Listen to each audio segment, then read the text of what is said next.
৬ দফা দাবিতে ঝিনাইদহে সড়ক অবরোধ করে বিক্ষোভ করে পলিটেকনিক্যাল ইনস্টিটিউটের শিক্ষার্থীরা। বুধবার সকাল ১১টা থেকে বেলা ১২:৩০ পর্যন্ত শহরের কেন্দ্রীয় বাস টার্মিনাল এলাকায় এ সড়ক অবরোধ করে শিক্ষার্থীরা, যে কারণে বন্ধ হয়ে যায় ঝিনাইদহ থেকে সকল রুটে যান চলাচল। দীর্ঘ যানজট সৃষ্টি হয় সড়কের উভয় পাশে, ভোগান্তিতে পড়ে সড়কে চলাচলকারীরা। সে সময় শিক্ষার্থীরা জুনিয়র ইনস্ট্রাক্টর পদে ক্রাইফ ইনস্ট্রাক্টরদের দেওয়া পদোন্নতির রায় হাইকোর্ট অবৈধ উল্লেখ করলে তা বাতিলের দাবি জানায়।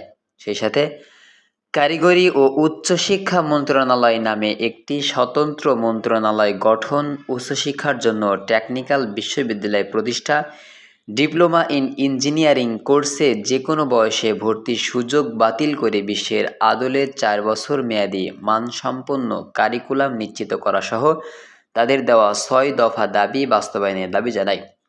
পরে প্রশাসনের দেওয়া আশ্বাসে তারা অবরোধ তুলে নিলে যান চলাচল স্বাভাবিক হয়।